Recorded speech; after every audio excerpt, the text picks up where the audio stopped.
What's going on, y'all? Let's talk a little bit of Conor McGregor. But he's not a boxer. Well, he's not a boxer, but it sounds like he wants to be one, or at least dip his gloves back into the sport. So I think he's relevant. With that being said, hit the thumbs up, hit the sub, hit the bell. Don't forget, hit the bell if you're subbed, and if you're newly subbed, hit the bell. That way you can get updated. Most of my views come from non-sub people. Now, with that being said, let's get into the video. And what I want to bring up first is Conor McGregor has been very inactive since 2017. He fought Floyd Mayweather Jr., went on to fight Khabib, went on to fight Cowboy, and then he went on to, that's Cerrone, and then went on to fight Poirier, which he just lost. Now, that's 4 fights since 2017. Whenever he fought Khabib, he had over a year and several month layoff.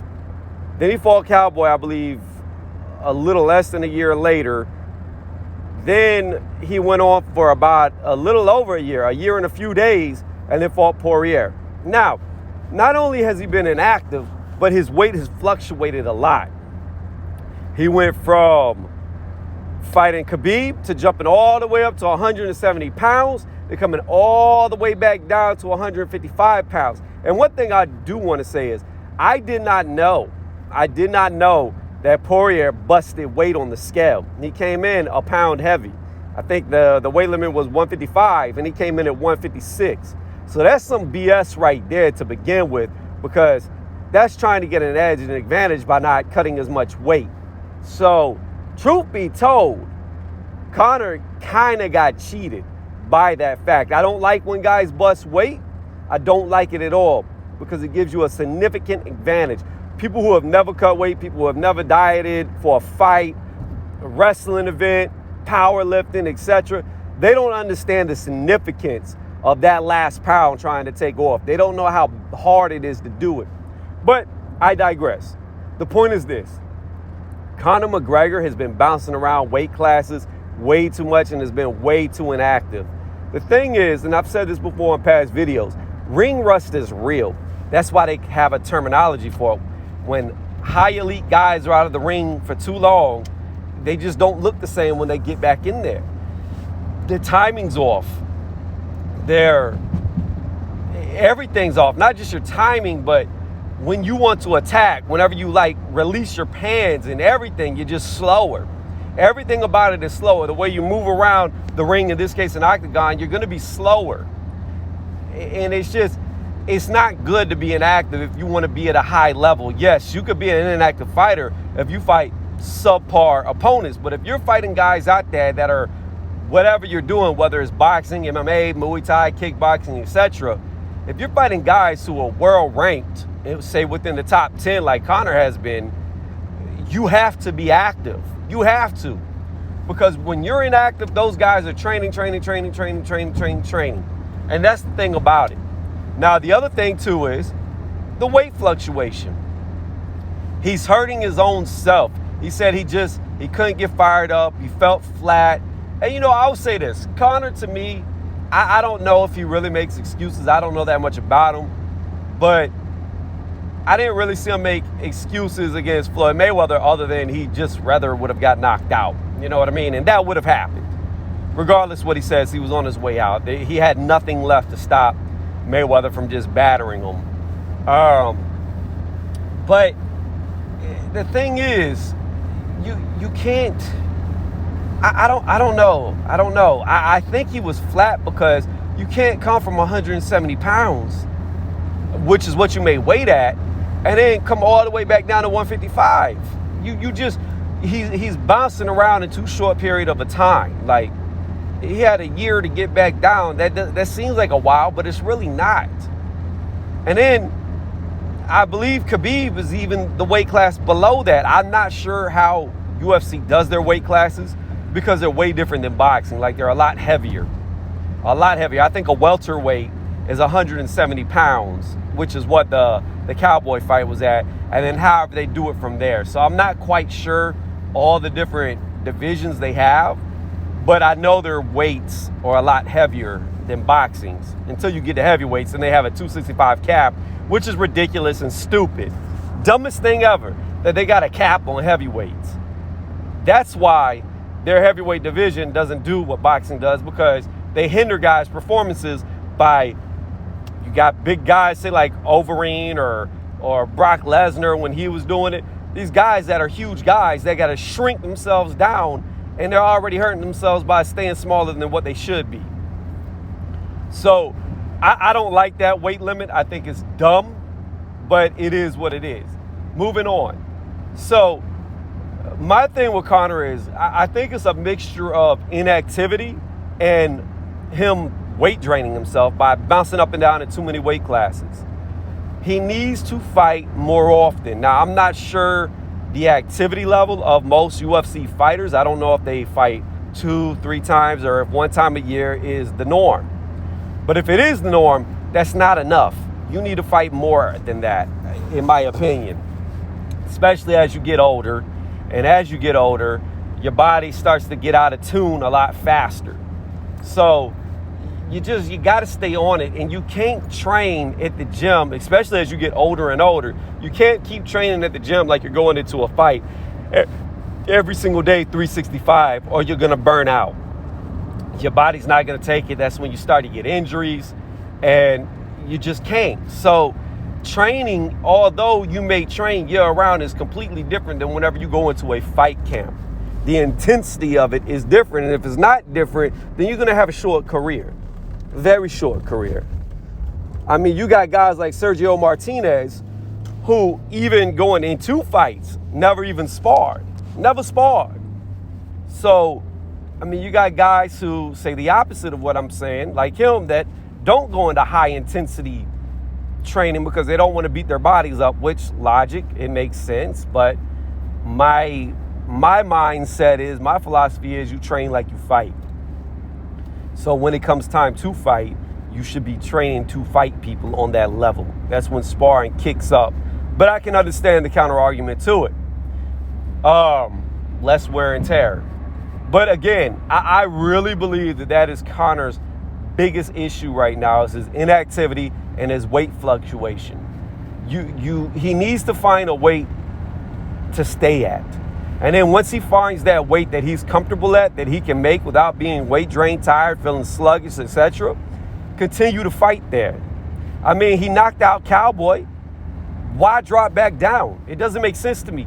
Obviously, because I know Cerrone's got a lot of losses, but everybody in UFC's got a lot of losses. I should say everybody, you have a select few, like Khabib and John Jones. But from my understanding, Khabib, his 90% of his resume is against tomato cans. He stepped up towards the end of his career because he retired, or maybe retired because of his father dying. But my understanding was the big thing against him was he got all the praise for fighting nobody. So yeah, he's got a lot of wins, but who are they to? Whereas you got a guy like Conor who's beat a lot of champions in the UFC to get to where he was. I say was because obviously he's no longer there. He's losing to guys that he has no business losing to. And truth be told, he had no business in the octagon with Khabib after taking over a year layoff coming from boxing back to MMA. That was dumb. That was a setup. And, you know, maybe his heart's too big for his brain. I don't know. Because if I would have been in this team, I'd have been like, look, Conor, we believe you could beat Khabib, but you need to get in shape first. You need to take a tune-up or two to do it, because by the time he got in there, it's probably been over 2 years since he even fought in an octagon. At least minimum 1.5 years, but I'm going to assume around 2 years. So 2 inactive, 2 ring rusted, and that's been the story of his career ever since he fought Mayweather. He's just inactive. And again, I know I keep saying it, but I have to stress, pick a weight. You got to pick a weight. You can't keep going up and down, especially as you get older. You're not Canelo Alvarez. So, my advice to Conor McGregor is this. If you want to do boxing, because Dana White said you have the opportunity to fight on or walk away, it's up to you. If you want to do boxing, this is a good segue to get out of UFC. You can test your hands in boxing. I would recommend that you fight somebody of lesser quality. Don't jump in there with a Manny Pacquiao if you want to go down to 147. I don't think you're going to be efficient at that weight because You know, you fought at 170 and 155, and now you're going to be going down even more. I think you've outgrown the welterweight weight class. In all honesty, if you're going to be competitive, I mean, maybe 154, 160, I think would be your best bet. I mean, the 160 could be good for you because you got an aged Triple G. So there is a fight there that could be made with you that's could be beneficial to make you look good. If you could win a couple of tune-up fights, because you need tune-ups. You can't just jump in there with these elite guys or you're going to get embarrassed like you did against Mayweather. They're going to toy with you or knock you out when they want to because you have got to learn how to box. It is not the same. I've always said this about MMA. I believe MMA is a much more skilled sport, meaning that you have to have a lot more skill sets to do it. However, boxing, in my opinion, is way more technical. It's way more technical. So my point of this is you can have a friend of yours that you know that's a jack of all trades. You need something fixed on your car, as long as it isn't nothing major, he can fix it on your car.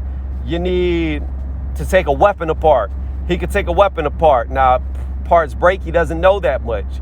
Something's wrong with your computer, he can look at your computer and help you fix it. However, let's say, using the computer, since it's my last example, you're a computer expert. Well, he can't do what you can do. He can't build a computer from scratch because he doesn't know that much about it. He's not technical enough in that aspect to do things like that. So that's the difference with an MMA fighter. They have a lot more skills than a boxer because they're spread out between their hands, their feet, their wrestling, the submissions, etc. However, when you make them do only one thing, like boxing, only using your hands, or if you were just to take them down to just their legs, that's where they falter because they're not technical enough to be good at it, with that being the only thing that they do, because they're too spread out. You know what I mean? Like, and I'm not saying that in a street fight, what some would call a real fight, I don't call it a real fight. Street fight is a street fight. A boxing match, an MMA match, they are real fights. They just have a rule set. But in a street fight, you know, being more spread out, more balanced is going to help you more than being technical with one thing. Yeah, you may be good at kicking. Yeah, you may be good at punching. But what happens if somebody puts you on your butt? Yeah, you may be good at wrestling. But what happens if that person beats your head up because you can't grab them? So that's when being more well-rounded will help you out. But if you take away everything you have and you're stuck with just one that you never focused on, that's where you're going to fall behind against somebody who has focused on that, because that's all they've done. That's all they know. That's what they train for day in, day out. So you're at a huge disadvantage. So again, if Conor's going to make this move, I know it sucks to go out on a loss, but the thing with Dana is he's very greedy. Very greedy.